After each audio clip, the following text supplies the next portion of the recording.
will bring back the strength, I will bind up the injured, and strengthen the weak. Ezekiel 34:16. Wow.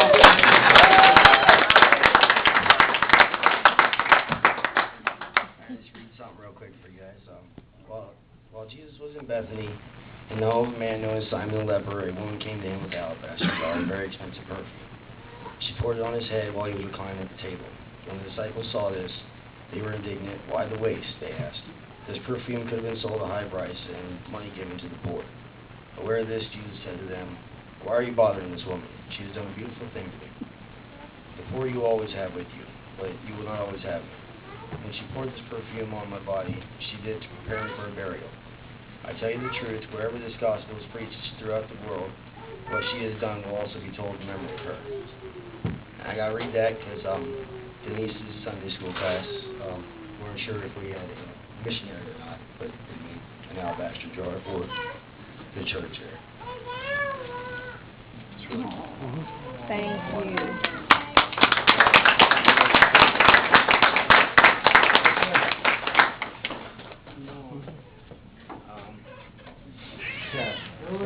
How you guys doing today? Yeah. We're kind of fancy dressed here. Easter means a lot to me. That's when I was saved about five years ago or so. I went by myself. I just kind of got up and said, I'm out of here. And I went to church at my grandma's church and did my thing. Oh, recording? Oh, right, great. Thanks. Anyway,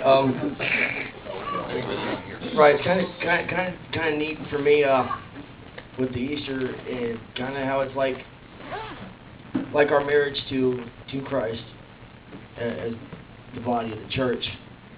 And he took pretty rough walk down the aisle.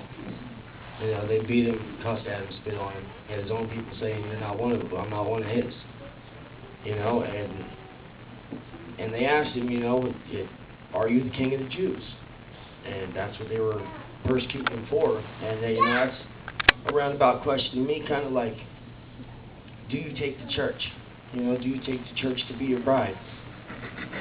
And he didn't have much to say for vows except for, Father, forgive them, they know not what they do, while he was hanging them up. And that's us he's talking about, because we wouldn't even know him if they shut the history books down. And his final I do to us, he just asked his Father, into your hands I commit my spirit. And that was his I do. And every day I get a chance to wake up and say I do back. I drop to my knees and say, thank you, Lord, for keeping me. And I say I do back. And Easter, I get to come and sit with everyone else and get to celebrate that, recognize his journey he took for us.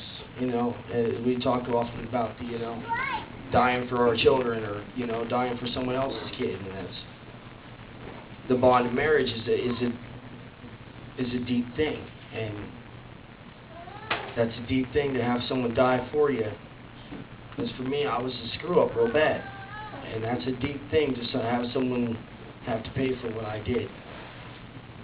And that marriage that I feel with the Lord, that I get every day to wake up and say I do, I get to come on Easter and I get to remember that and I get to share that with everybody, that He really does change lives. And He's really there for you. You can't see Him, but He holds you up every step of your day.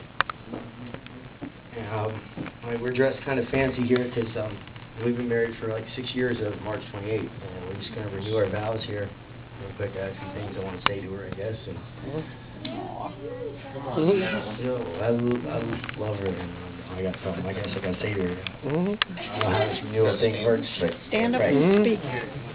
And give her flowers. All right. Go give her flowers. Go, sit down, please, son. There she goes. Wow. Baby, I love you. And I don't know really what else to say. You stuck through a lot. We've seen a lot of miles, physically, mentally, in a Volkswagen. I thank you for every day you spend with me. I'm not the best husband in the world, and I put you through a lot. And I really thank you for everything you've done.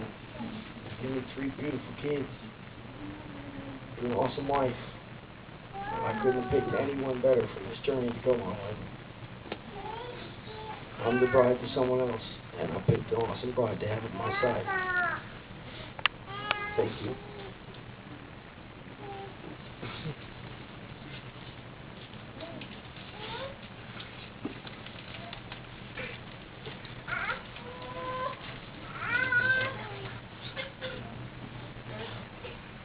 Well, we've been together for some time now, putting how I love you into words that really don't know.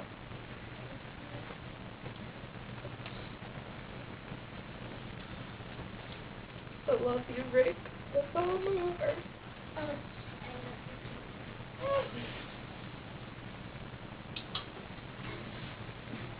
And I knew all this from the start. We've come a long way together, in more ways than one.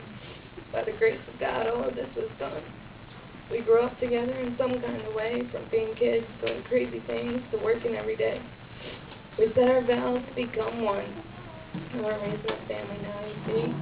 We're raising them with a Christian family, and you know that means a lot to me. We've had our ups and downs, our good times and bad.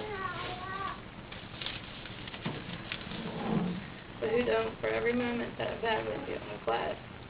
I want to thank you so much for being such an awesome lover and supporting me in my dreams, and for being the most wonderful daddy to our children. It was pretty special to me too, it seems. I remember there was a time when I couldn't get you to stand in a room like this. Not for me, not for you. I'm not even to say it to the kids. But we're standing here in a church that we love every day, growing closer to our Father up above. You're very devoted to us, and you make sure we never go without. You're always there when I need you, and when I don't, without a doubt. I promise to do the same for you and be the best of us that I possibly can be.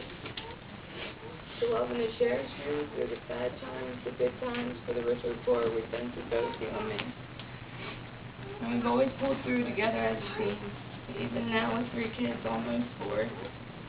I promise to try my best to make you the happiest of years to come and plenty more. I've learned a lot from you, and you're my very best friend. And I like to keep it that way till the end. God gave us all second chances, even me and you. Now as we stand before our church, and our family, and God Himself with a second chance, again, I'm saying I do. I love you, Rick, and I'm very proud of you, and I'm glad I get to spend the rest of my life with you.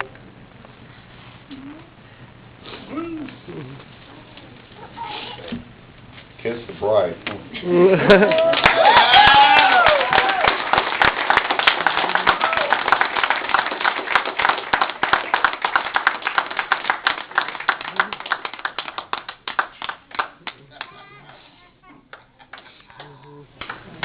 Go ahead, boy. Go ahead.